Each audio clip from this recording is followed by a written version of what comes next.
Buen día, estimados amigos. En esta oportunidad voy a explicar eh, las características de la evaluación interna de historia nivel medio, nivel superior.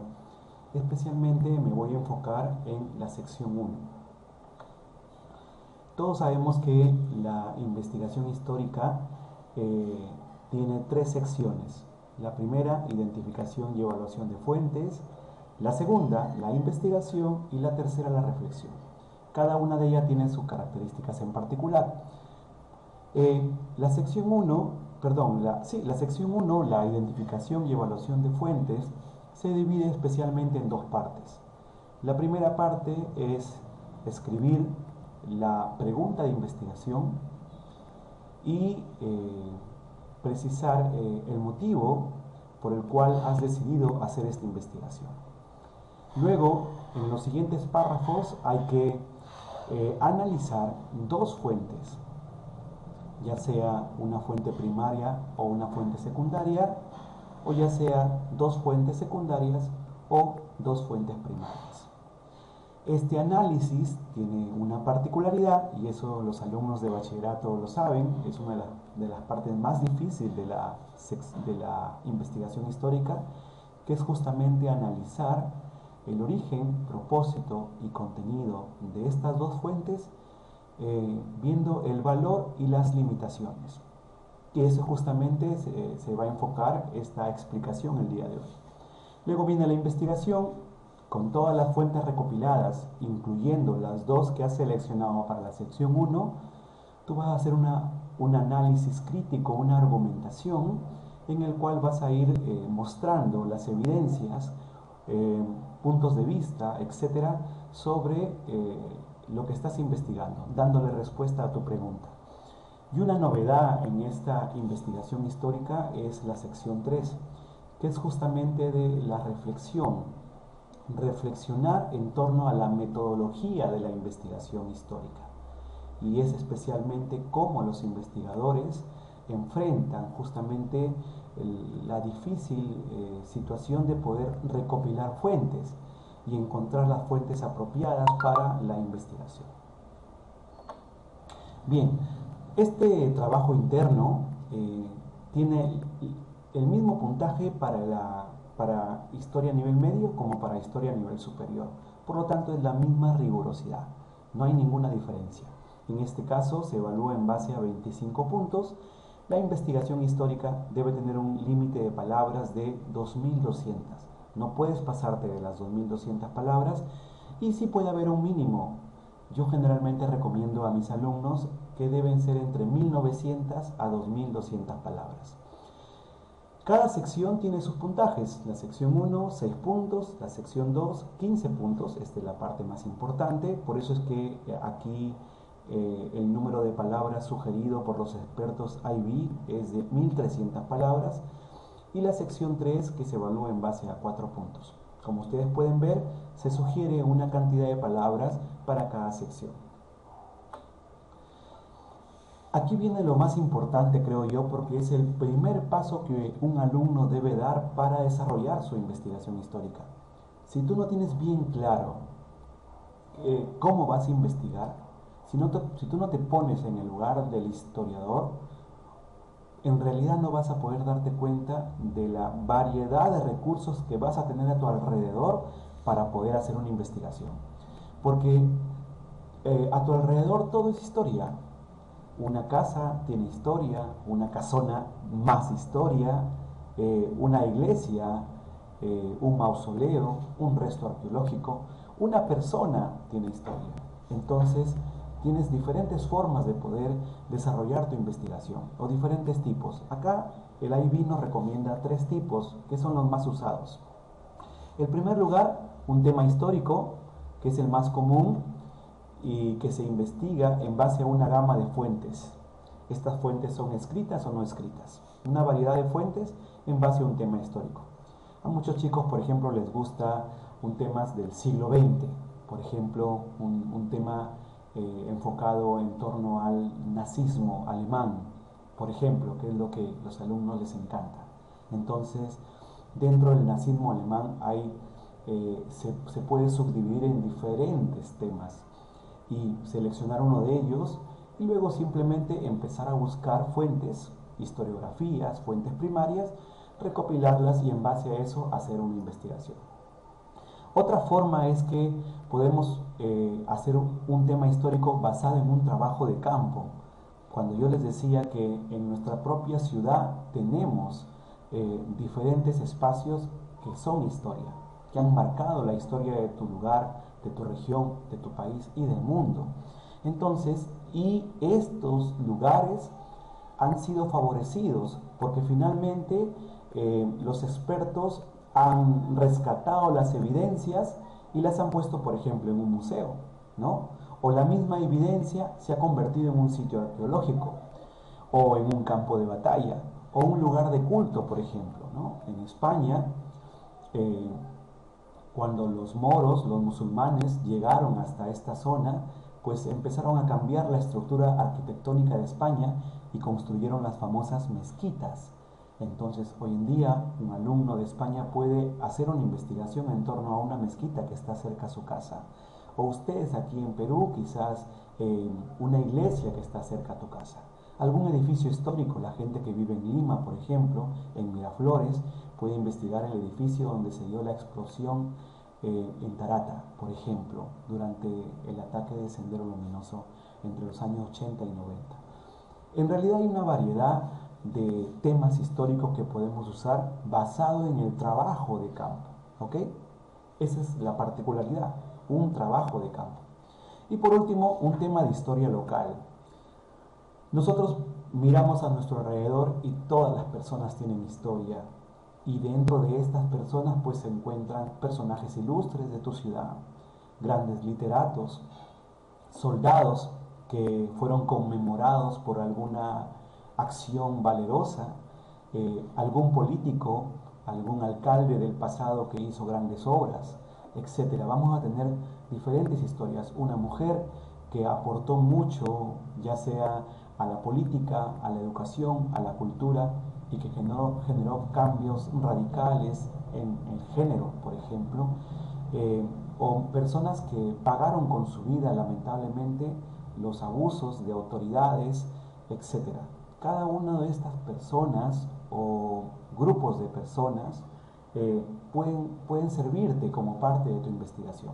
Pero por supuesto que no todo lo vas a encontrar en internet, pues tienes que salir y buscar las evidencias, ¿no? O quizás detallar más en alguna investigación en internet en particular, ¿no? En base a instituciones, por ejemplo, que te permitan acercarte un poquito más a lo que tú quieres investigar. Bien, pasamos ahora ya con más detalle a la sección 1, identificación y evaluación de fuentes. Como les había manifestado anteriormente, ustedes deben analizar en detalle dos de las fuentes que vayan a utilizar en su investigación. Ojo, muchos alumnos empiezan buscando esas dos nada más. En realidad no es la forma adecuada. Cuando tú ya has elegido una pregunta de investigación y tu asesor ha aceptado tu pregunta de investigación, eso quiere decir que ya cumple con los requisitos y está bien delimitada, entonces pasas a buscar las fuentes para esta pregunta. Fuentes primarias, fuentes secundarias, diferentes tipos de fuentes. De todas estas vas a seleccionar dos que son las que te van a servir especialmente para analizar en la sección 1. Yo siempre recomiendo a mis alumnos que al menos sea una fuente primaria y una fuente secundaria, porque enriquece más justamente el análisis según el origen, propósito y contenido.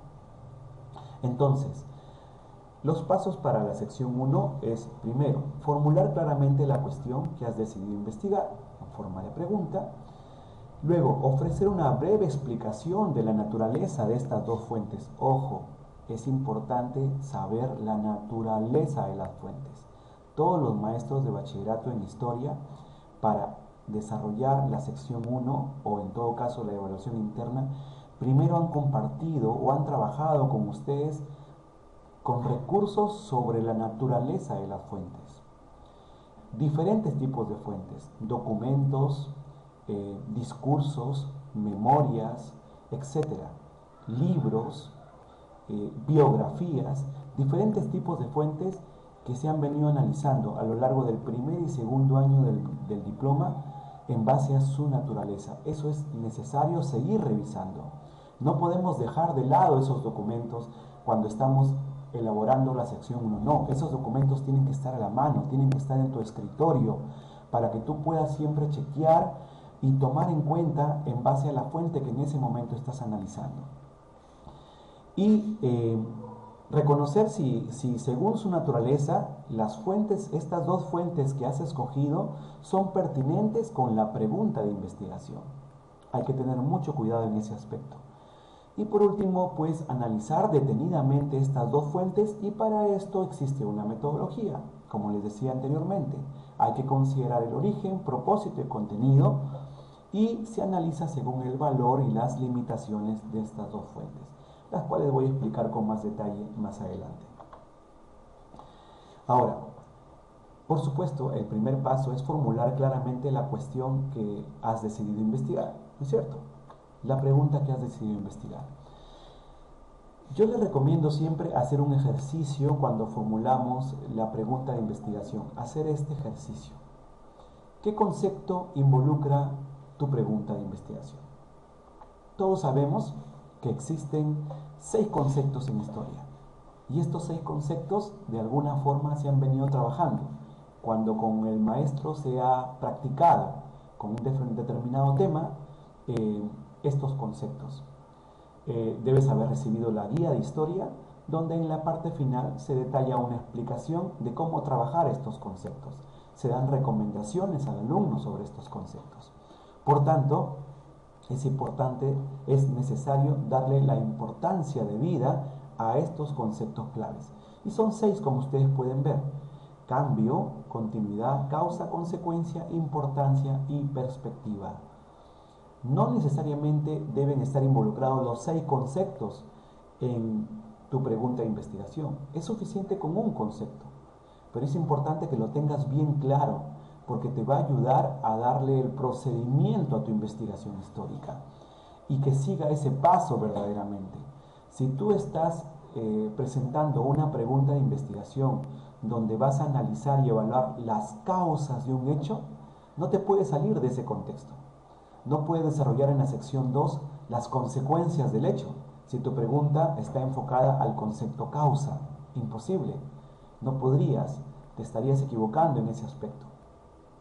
Si tu pregunta está enfocada a que un acontecimiento histórico trajo como consecuencia otro, y esto generó una continuidad en los hechos, entonces cuando desarrolles la sección 2 tienes que manifestar esa continuidad. Tienes que reflejar en lo que escribes esa continuidad. Si el hecho histórico que estás presentando en tu pregunta de investigación generó un cambio radical en la historia, en la sección 2, todas las fuentes que has seleccionado y luego las resumes y las analizas en la sección 2, tienen que ir manifestando ese cambio. ¿Por qué? Porque al mismo tiempo estás respondiendo a tu pregunta. Si tu pregunta de investigación está enfocada en diferentes puntos de vista de historiadores, pues estás trabajando el concepto perspectiva, y por tanto en la sección 2 vas a demostrar diferentes puntos de vista y vas a discutirlos, y no tú necesariamente vas a quedarte con una o con un punto de vista, no, vas a evaluar todos los puntos de vista. ¿Ok? Entonces así es como se trabajan los conceptos en historia, y debes empezar contando en que tu pregunta de investigación debe estar en parte enfocada a uno de estos conceptos claves. Puede ser a más de uno, pero en realidad debe estar enfocada en esto. Bien, otra pregunta que tienes que hacerte como parte de este ejercicio cuando estás formulando tu pregunta ¿es una pregunta apropiada para la investigación histórica? ¿Verdaderamente es una pregunta de sesgo histórico? ¿Es una pregunta que va a investigar hechos históricos? ¿Es una pregunta que está trabajando la metodología histórica? Eso es importante. Tenemos alumnos que trabajan temas económicos, pero enfocados desde el momento histórico o el hecho histórico o la acción histórica. Pero también tenemos alumnos que empiezan mal en este aspecto porque se enfocan especialmente en un tema económico y se centran en números, se centran en datos y no reflejan verdaderamente el impacto histórico, lo que generó el fenómeno económico en la población, y en realidad terminan saliéndose del tema y no cumplen el sesgo histórico que la investigación histórica exige. Por lo tanto, hay que tener mucho cuidado cuando uno formula la pregunta. ¿Es una pregunta apropiada para la investigación histórica? Otro aspecto importante que hay que ver es lo siguiente. ¿Cuáles pueden ser los elementos que debe tener una buena pregunta de investigación? ¿Cuáles son esos elementos? Y eso es algo que vamos a ver también con detalle aquí. Bien, ¿estás seguro de entender la pregunta histórica? Si realmente estás entendiendo tu pregunta, entonces estás entendiendo en primer lugar que tu pregunta tiene relación con un concepto clave. ¿Estás preguntando en tu pregunta algo relacionado a causas, algo relacionado a efectos, o quizás algo relacionado a la importancia o a la perspectiva o al cambio? Si por ejemplo estás haciendo una pregunta enfocada en la causa, entonces quiere decir que tú estás investigando algo que sucedió antes del evento más importante. ¿Sí? Por ejemplo, las causas que provocaron la Primera Guerra Mundial. Causas militares, ¿no? Causas imperialistas, pero en base a eso te enfocas. No los hechos de la Primera Guerra Mundial, sino lo que provocó esta. Son las razones por las cuales el evento ocurre. Si estás viendo efecto, son el resultado o consecuencias de la situación. Si estamos viendo las consecuencias de la Primera Guerra Mundial, quizás te vas a enfocar en el Tratado de Versalles y en lo que genera justamente la Primera Guerra Mundial al terminar de la forma que generó justamente que solamente los que ganaron la guerra pudieran haber enfocado esta resolución del Tratado de Versalles, y que en sus acuerdos en lo que significa el Tratado de Versalles termina afectando a los países que perdieron la guerra y que de alguna manera se les acusa a ellos solamente y se les exige a ellos solamente pagar las indemnizaciones. Y esto genera justamente un impacto que va a generar en el futuro desacuerdos, ¿no? Y la creación pues de estados totalitaristas, por ejemplo, como es la Alemania nazi o el fascismo italiano. En realidad, todo esto generado justamente por las malas decisiones al finalizar la Primera Guerra Mundial. Entonces, ¿cuáles son los efectos en este aspecto? ¿No? Y hay que tener bastante cuidado al poder delimitar justamente este concepto. Todas las preguntas tienen un tiempo en el que se desarrollan. Si tú no tienes bien claro el tiempo, entonces puede pasar dos cosas: que no te centres específicamente en un tiempo según lo que quieres investigar. Quizás el tema de estudio sí está bien delimitado, pero no está dentro de un tiempo delimitado. Entonces ahí hay que tener bastante cuidado. Y este tiempo debe aparecer en la pregunta, o quizás no, pero debe estar implícito también. El tiempo debe ser bien claro y debe estar bien delimitado. Siempre hay que estar atento al periodo para darle la respuesta más acertada a la pregunta. Este periodo siempre va a estar marcado por un enfoque histórico, por ejemplo, o por varios enfoques históricos. Un periodo caracterizado, por ejemplo, por el liberalismo, un periodo caracterizado por el capitalismo, ¿no? Por ejemplo. Entonces, el hecho histórico que se marque dentro de esta ideología o pensamiento, pues tiene que enfocarse en tu pregunta de investigación, tiene que estar bien delimitada en tu pregunta de investigación. ¿Cuáles son las características de una pregunta de investigación? Cuando yo les decía a ustedes, ¿cuáles pueden ser los elementos que debe tener una buena pregunta de investigación? En este caso, habría que ver las características de una pregunta de investigación. Primera característica: la pregunta debe ser abierta. No se responde con un sí o con un no de un modo limitado, definitivamente no. Implica que ustedes puedan detallar diferentes puntos de vista diferentes perspectivas para responder esta pregunta de investigación. Y para eso uno tiene que utilizar una gran variedad de fuentes, una gama de fuentes. Eso es importantísimo. Entonces, y allí hay que tener mucho cuidado. Hemos tenido alumnos que han hecho una investigación histórica solamente con 4 fuentes, con 5 fuentes, de las cuales 2 eran libros y 2 eran fuentes de internet que no eran ni siquiera muy confiables. Y allí hay que tener mucho cuidado. Entonces, esta variedad de fuentes implica que vamos a encontrar fuentes primarias dentro de las fuentes secundarias. Y estamos hablando de que cada una cumple una función distinta y suman a la gama de fuentes. Entonces, es importante ir descubriendo y ir manejando la metodología de la investigación. Es la única forma de que puedas recobrar y darle valor a las fuentes en sí. Muchos alumnos investigan libros, pero no se dan cuenta que dentro de sus libros también hay fuentes primarias que se pueden aprovechar. Hay algunos alumnos que buscan blogs científicos o artículos científicos en internet y no se dan cuenta que en ese artículo científico se encuentra una variedad de fotografías inéditas o imágenes del hecho histórico y no les dan el valor necesario y terminan descartándola como parte de su gama de fuentes. O documentos que aparecen en las bibliotecas de los diferentes congresos del país o las bibliotecas de universidades, etcétera, que terminan mostrándote fuentes primarias, pero que no le das el valor debido porque estás preocupado por el libro solamente. Entonces hay que saber buscar, ¿no? Entonces, de esta manera vamos a poder responder a diferentes puntos de vista. Por eso la pregunta debe ser abierta. La pregunta, por supuesto, debe tener sesgo histórico, debe tener carácter histórico. Hace referencia a un eje central, a un tema en particular. Yo no puedo trabajar algo muy general dentro de una pregunta de investigación histórica. Tiene que ser algo muy específico, un tema que se aborde desde la metodología, conceptos y ejes de la historia. ¿Cuál es la metodología de la historia? Uno descubre un hecho histórico, se va y lo investiga. Desarrolla, por ejemplo, la observación, desarrolla el descubrimiento, desarrolla la recopilación de fuentes, ¿no? Y a partir de ello hace todo un análisis para darle respuesta a la pregunta. ¿Estás usando la metodología adecuada? ¿Has pensado en tu metodología al momento que vas formulando la pregunta? Eso es muy importante. Ya no está de más decir los conceptos, seleccionar un concepto y los ejes de la historia.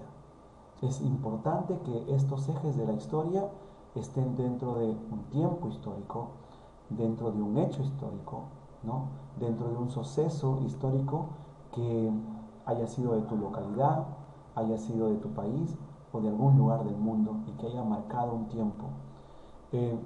Tu pregunta debe estar claramente delimitada. Debe desarrollarse en un espacio establecido, ¿sí? Y que verdaderamente pues pueda ser investigada, ¿no? Si es algo que no puede ser investigado, pues imposible. Ustedes no van a poder desarrollar esta pregunta de investigación. Si ustedes intentan investigar algo que no van a descubrir, entonces eso quiere decir que las fuentes que has seleccionado no fueron oportunas y no le van a dar el soporte a tu análisis. Definitivamente la búsqueda de fuentes es muy importante para poder responder tu pregunta de investigación. Por ejemplo, acá ustedes pueden ver una pregunta de investigación y habría que preguntarnos también si es una pregunta bien delimitada. ¿Cuáles fueron los efectos de la revolución agrícola? Hay que preguntarnos. ¿Es una pregunta abierta? Cuando dice los efectos de la revolución agrícola, ¿a qué concepto se refiere? ¿Especifica un tiempo en particular? ¿A qué revolución agrícola se refiere? ¿De qué hecho histórico? ¿De qué país? Es muy importante tener claro esto. Entonces, para eso habría que preguntarnos, ¿qué le falta a esta pregunta de investigación? ¿Cuáles fueron los efectos de la revolución agrícola? ¿Efectos para quiénes? ¿O para quién? ¿O para qué? ¿Dentro de qué tiempo? ¿Cuándo sucedió este hecho? delimitar el para qué, para quiénes. Esos efectos están dentro de una situación. ¿Qué situación es? ¿No? Entonces, la pregunta puede tener un buen inicio para que sea abierta, porque dice los efectos. Estos efectos posiblemente van a marcar diferentes puntos de vista. ¿Por qué? Porque al investigar diferentes fuentes, para un historiador con una ideología distinta al otro historiador, puede decir que los efectos son distintos que el otro, porque pues están basadas en el capitalismo, están basadas en el liberalismo, mientras que el otro historiador, en el cual tiene una marcada ideología comunista, quizás los efectos van a ser otros, o socialistas, quizás los efectos para él van a ser otros. Esto demuestra diversas perspectivas, diferentes puntos de vista, pero igual hay que dejar bien claro esta delimitación de la pregunta.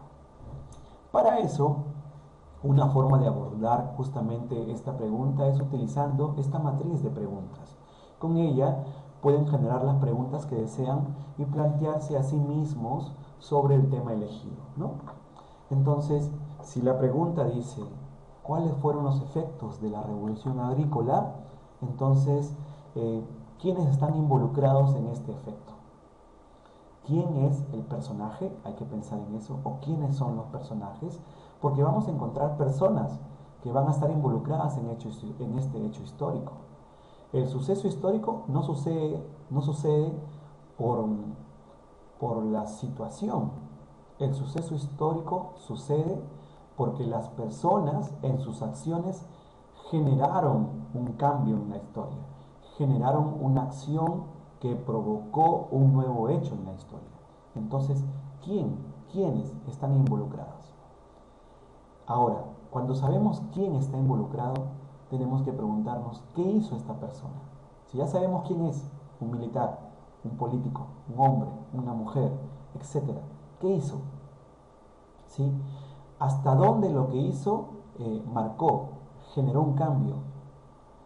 También habría que preguntarnos qué hubiera hecho esta persona de acuerdo a su poder, de acuerdo a su labor, de acuerdo a el cargo que tenía en el momento del hecho histórico, o qué podría haber hecho, ¿no? ¿Qué hizo esta persona? ¿Qué hizo? Eso también es muy importante preguntarse. ¿Qué hizo? ¿Qué hicieron este grupo de personas? ¿Generaron una revolución agrícola? ¿Ok? ¿Cómo fue esta revolución agrícola? ¿Dónde sucedió esta revolución agrícola? ¿Cuándo sucedió? ¿No? ¿Cómo fue? Porque es importante detallar cómo sucedió esta revolución agrícola, porque posiblemente fue provocada por otras acciones, ¿sí? ¿Por qué sucedió? ¿Qué motivó a esta revolución agrícola? ¿Cuál era la situación en que vivían las personas, la cual provocó esta revolución agrícola? ¿Qué impacto generó esta revolución agrícola? ¿O cuál fue el impacto, cuál podría haber sido el impacto que generó esta revolución agrícola? Y de esa manera vamos generando la complejidad en estas preguntas.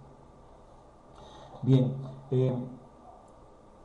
pasando ya en lo que significa la selección de fuentes.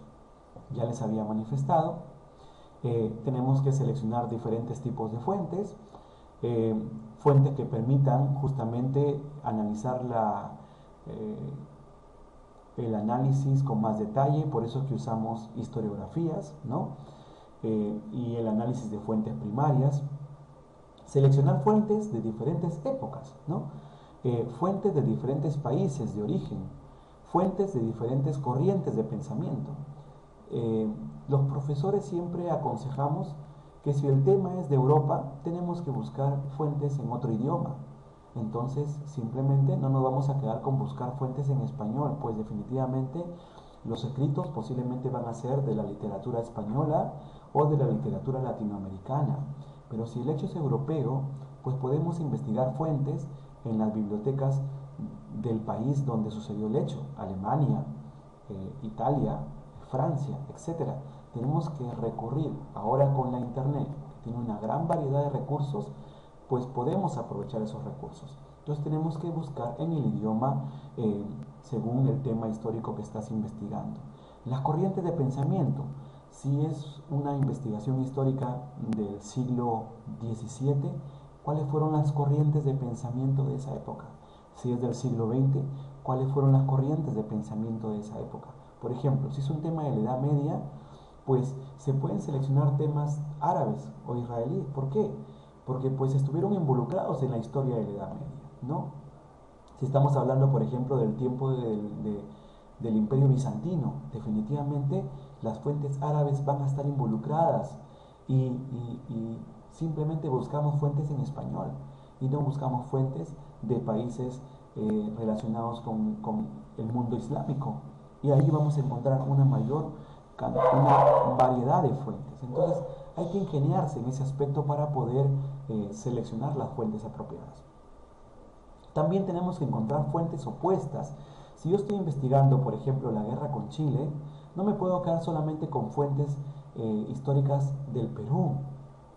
Tengo que investigar fuentes históricas de Chile. Y no solamente de Chile, de Argentina, de Brasil, de Bolivia, de Estados Unidos, que tengan relación con la guerra del Pacífico. Definitivamente no me puedo quedar solamente si este hecho histórico o esta pregunta de investigación está enfocada en el resultado de una acción de la guerra del Pacífico, el resultado hacia Perú, no me puedo quedar solamente con la versión peruana, tengo que investigar la versión chilena. Y pues por eso es que debo buscar las fuentes apropiadas en los recursos o espacios apropiados, ¿no? Esto es muy importante para empezar la investigación. Ejercicio de análisis de valores y limitaciones. Bien, vamos a ver justamente cómo es esto del valor o valores y limitaciones cuando uno analiza el origen, propósito y contenido. La prueba 1, tanto la prueba 1 como la evaluación interna tienen estas características de este componente, ¿no? Y tenemos que hacer un ejercicio del análisis de valores y limitaciones. Para la mayoría de nuestros alumnos, la parte más difícil de esta actividad es justamente cómo analizar el valor, el propósito y contenido, el origen, propósito y contenido, tomando en cuenta sus valores y limitaciones. Pues es una habilidad fundamental y hay que practicarla constantemente. Por eso los maestros tenemos que practicarla desde que empezamos el curso de historia en el programa del diploma, ¿sí? Y pues no solamente ahí, sino desde los grados menores. De esa manera vamos a ejercitar justamente esta práctica que van a ayudar a los alumnos a saber analizar según esta característica. Nosotros tenemos que propiciar a nuestros alumnos el pensamiento crítico. Y este pensamiento crítico no sale de la nada, pues nosotros también tenemos que darle pautas al alumno de dónde investigar, dónde localizar las fuentes. Y para eso tenemos diferentes recursos. Tenemos bases de datos de universidades y centros de investigación, páginas web de centros de investigación importantes, archivos nacionales, bibliotecas en línea, bibliotecas institucionales, intercambios, hay que usar las habilidades lingüísticas que tienen nuestros estudiantes, investigar en museos, publicaciones, textos libres que están en la red, o quizás podamos comprar textos que están en la red, etc. Tenemos una variedad de recursos donde localizar nuestras fuentes. Vamos a pasar ahora con la última parte para poder explicarles con 3 investigaciones históricas que he seleccionado justamente para poder explicar cómo se desarrolla la sección 1. Por supuesto, es necesario aclarar que estas 3 investigaciones históricas no son perfectas. Sí he seleccionado 3 investigaciones históricas que tienen los más altos puntajes, sin embargo, no necesariamente la sección 1 tiene los más altos puntajes, pero sí he visto que están muy bien redactadas y que de alguna manera les van a ayudar a nuestros alumnos a poder tener bien claro cómo analizar el origen, propósito y contenido según los valores y las limitaciones en la sección 1. Vamos a empezar entonces esta parte. Bien, tenemos acá una investigación histórica y esta es la pregunta de investigación. ¿En qué medida el denominado Fuji Shock de 1990 cumplió con su propósito de beneficiar a la economía doméstica de la población peruana durante los años 1990-2000. Miren ustedes cómo está delimitada esta pregunta de investigación, ¿sí? Detalla un hecho en particular, el Fuji-Shock de 1990, busca de manera explícita decir en qué radica esta investigación, el propósito de beneficiar a la economía doméstica de la población peruana, y también especifica un tiempo entre los años 1990 al 2000. Entonces podemos ver una pregunta bien delimitada, ¿sí? Ahora vamos a ver ya la sección 1. Bien, vamos a ir a la sección 1 y vamos a ver cómo es que este alumno ha hecho el análisis de la sección 1, identificación y evaluación de fuentes. Lo primero, el alumno escribe lo que todos tenemos que hacer. La presente investigación abordará la pregunta, ¿no? Un conector allí para poder poner la pregunta. ¿En qué medida el denominado Fuji-Shock de 1990 cumplió con su propósito de beneficiar a la economía doméstica de la población peruana durante los años 1990-2000? Aquí podrían saltar algunas preguntas y me podría decir un alumno, profesor, pero este es un tema de sesgo económico. No, no es un tema de sesgo económico. Lo que interesa aquí es el Fuji-Shock, ¿sí? Si bien es cierto, va a provocar el Fuji-Shock un beneficio a la población peruana en su economía, lo que interesa es si cumplió o no su propósito el Fuji-Shock de beneficiar la economía a la población peruana, la economía doméstica a la población peruana. Y en realidad está basado en un tema histórico. Entonces aquí hay que tener mucho cuidado. Si este tema estaría centrado solamente en la economía de la población, solo en la economía de la población, y cómo fue la economía de la población durante el gobierno de Alberto Fujimori entre 1990 y 2000, quizás allí sí estaría enfocada en un sesgo económico, porque está centrado especialmente en temas económicos. Pero como podemos ver, esta pregunta es distinta. Aquí se analizarán los efectos iniciales de este ajuste económico sobre la situación socioeconómica de la población peruana. Ya se centra en situaciones sociales de la población peruana que van a marcar y que van a generar la historia y su evolución durante los dos gobiernos sucesivos de Alberto Fujimori. Ahora, ¿cómo es que se detalla aquí ya la segunda parte del análisis de las fuentes? La primera fuente a evaluarse es el mensaje a la nación brindado por Juan Carlos Hurtado Miller, entonces ministro de Economía y Finanzas del Perú, la noche del 8 de agosto de 1990. Aquí podemos ver que se está brindando los primeros datos del origen de la fuente. ¿Ok? El origen de esta fuente es valioso, pues fue Hurtado el gestor principal del suceso en cuestión. ¿A qué se refiere?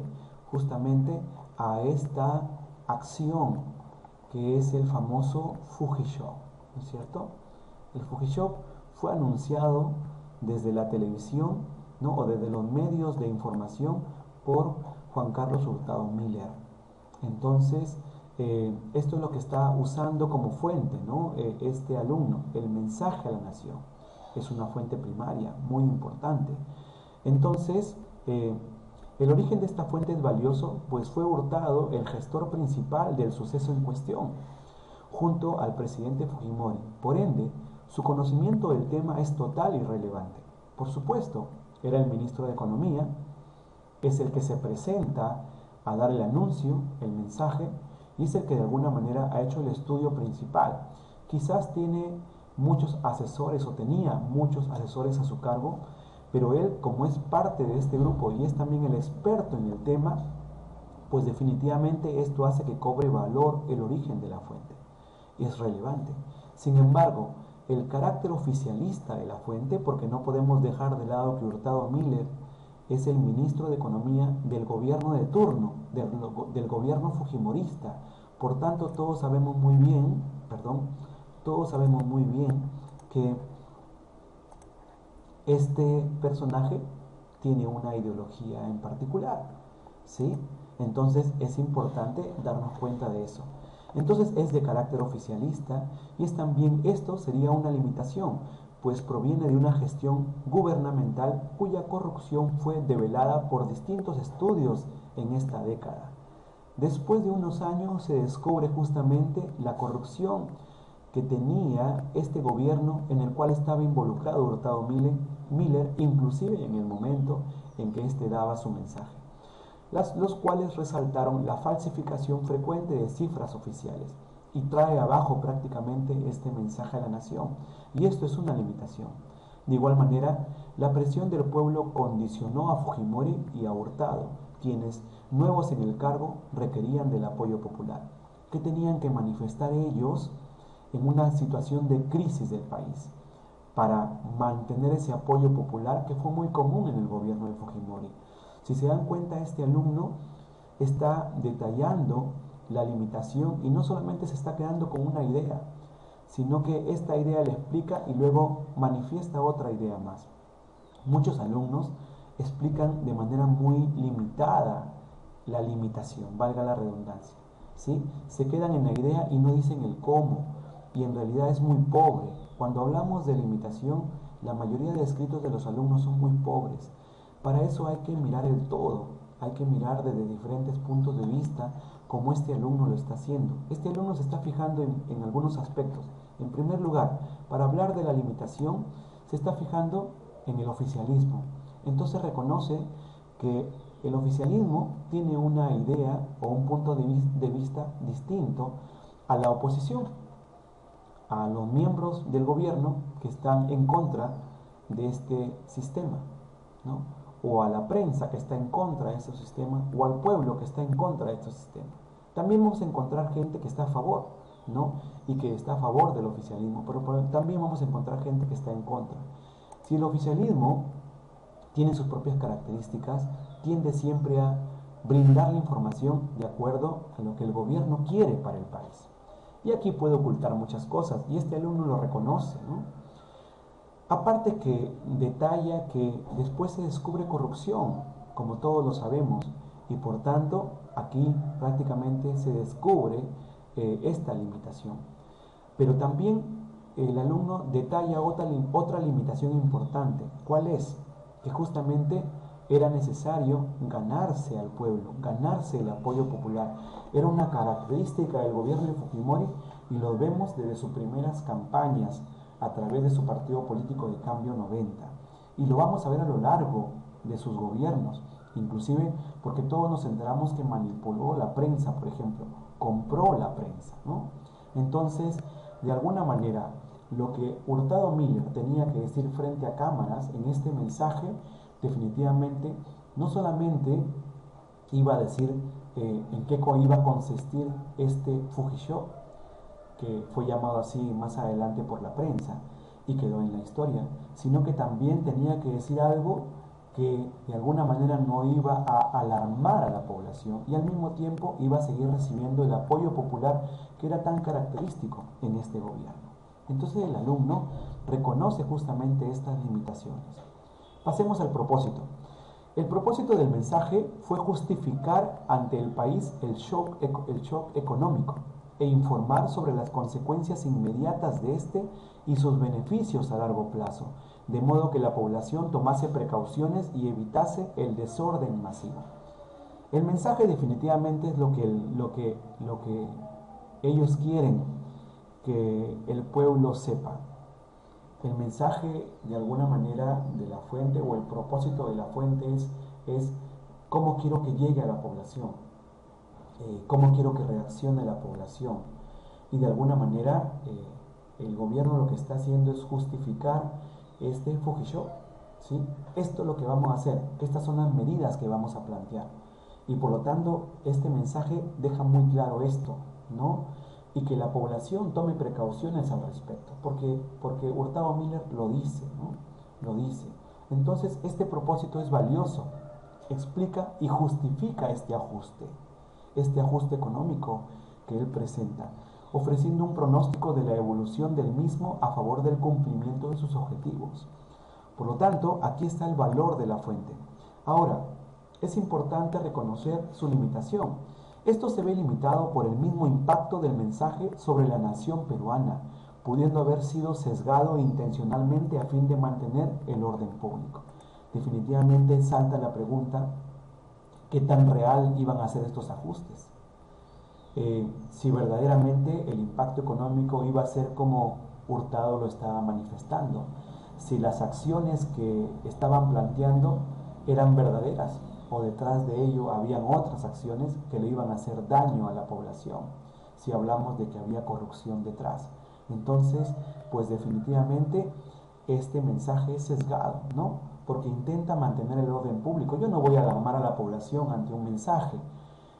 Si bien es cierto, hay una necesidad económica porque hay una crisis económica muy fuerte que el país y que no solamente Perú, sino Latinoamérica está viviendo en esta época, pues definitivamente tengo que equilibrar mi mensaje para que la población no solamente se asuste, sino también sepa tomar medidas que les va a ayudar en el futuro. Por lo tanto, de alguna manera es sesgado intencionalmente. Eso es importante reconocer. Y este alumno lo reconoce, ¿no?, en este propósito que explica en su primera fuente.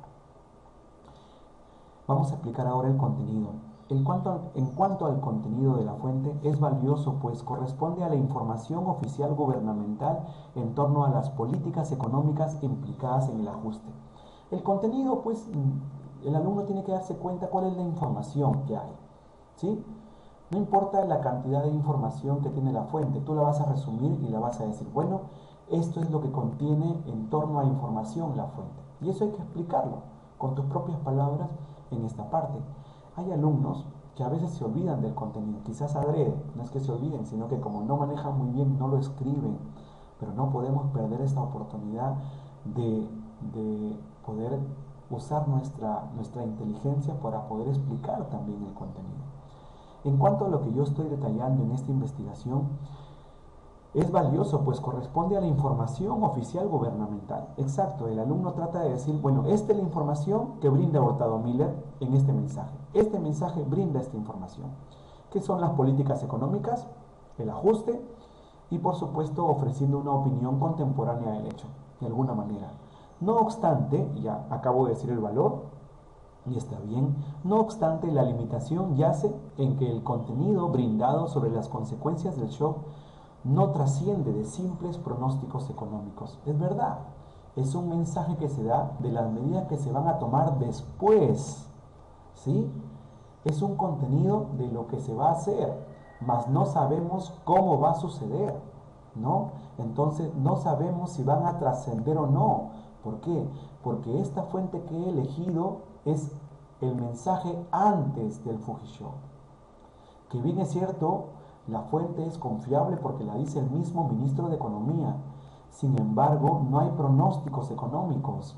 Pueden haberlos dicho, pero no necesariamente van a ser tal cual se dijeron. Entonces aquí hay una limitación y este alumno lo reconoce muy bien. Voy a pasar a la segunda fuente.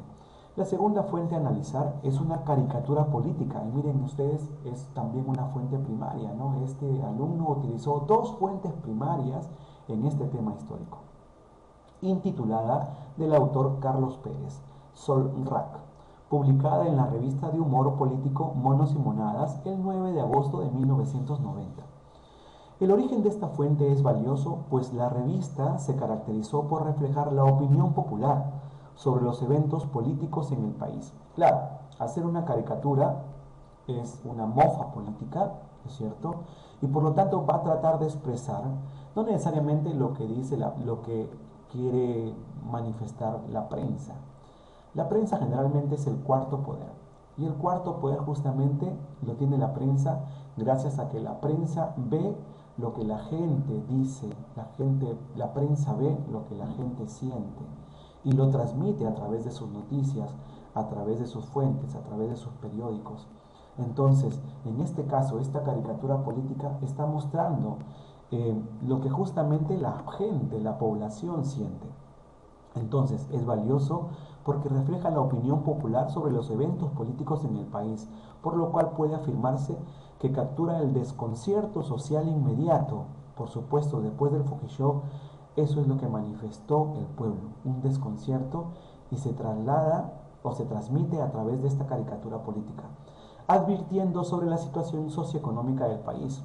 Entonces la gente se asusta y de alguna manera teme por lo que pueda suceder, y la prensa lo manifiesta a través de esta caricatura.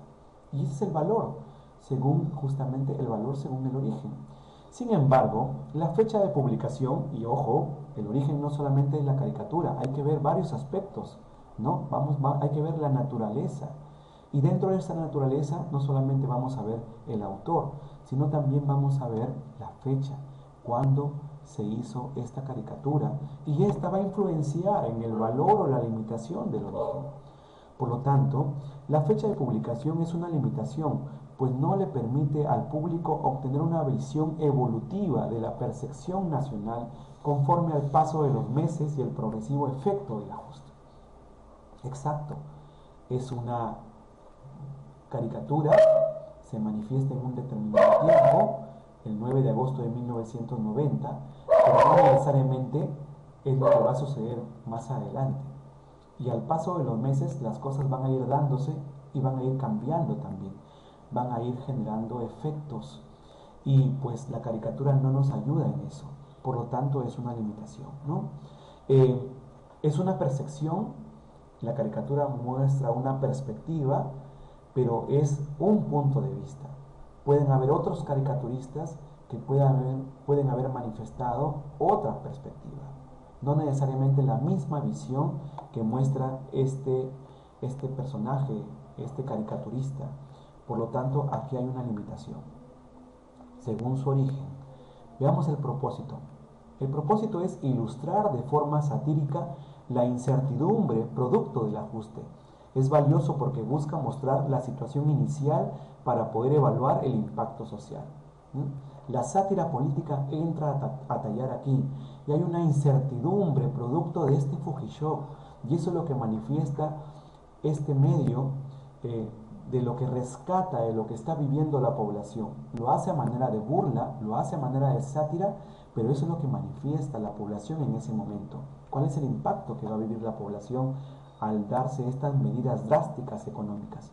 Sin embargo, también tiene su limitación, pues su naturaleza caricaturesca antepone la expresión creativa sobre el contenido histórico, pues definitivamente acá no hay tanta información. Hay creatividad, hay burla dentro de un impacto, pero no hay una información detallada. Es una simple caricatura. No es un texto escrito, no es un artículo periodístico con un montón de datos. En realidad es solo una caricatura, y pues hace falta información. Ojo, con eso no estoy diciendo que no es una fuente apropiada. Por supuesto que sí es una fuente apropiada. Sin embargo, tiene su limitación, y el alumno rescata muy bien esto, ¿no? Ofreciendo consecuentemente una perspectiva subjetiva de un hecho, sin considerar el contexto en el que se desarrolla. Hay una subjetividad aquí, entonces, en cuanto a la información, ¿ok? Ahora, hay una subjetividad aquí en cuanto al mensaje que quiere transmitir, al propósito que quiere transmitir la fuente, ¿no? El propósito que quiere transmitir la caricatura. En cuanto a su contenido, es valioso porque muestra el impacto de la actitud temerosa de Hurtado sobre la percepción popular del show. Entonces, dentro de la información que muestra, se ve a un Hurtado Miller temeroso de lo que el pueblo pueda pensar de lo que él está proponiendo o de lo que él está presentando. Unas medidas radicales que van a generar un impacto en la población, y que como ministro de Economía se va a ver envuelto en esto, y de alguna manera pues él es el que representa al país en ese momento, en el momento del mensaje, en el momento del anuncio, y pues lo que va a decir pues lo va a marcar a él, porque la gente lo va a criticar. Entonces, de alguna manera, en esta caricatura se ve justamente esa actitud temerosa de Hurtado Miller por lo que ha dicho. No obstante, se limita al ofrecer únicamente la perspectiva popular respecto al efecto a corto plazo que tendría la introducción del ajuste sobre las economías domésticas familiares. Ojo, lo que la caricatura muestra refleja al pueblo, no refleja a las empresas, por ejemplo. Entonces no refleja a la clase alta, por ejemplo. Solamente las economías domésticas familiares que de alguna manera se ven a través de la caricatura. Por tanto, en realidad refleja solamente una perspectiva popular y en realidad aquí habría una limitación, más no respecto a los efectos a largo plazo sobre la economía nacional. También eso, ¿no? La caricatura, como le decía anteriormente, está limitada en que no hay contenido y no sabemos, esta caricatura no muestra lo que va a suceder después, no necesariamente. Entonces no muestra los efectos a largo plazo, ¿no?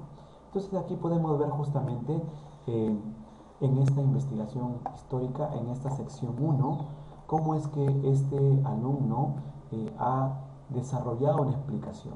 Como ustedes pueden ver, eh, hace un buen análisis, no se limita en solamente decir la situación, sino el cómo sucedió, detalla una explicación que pueda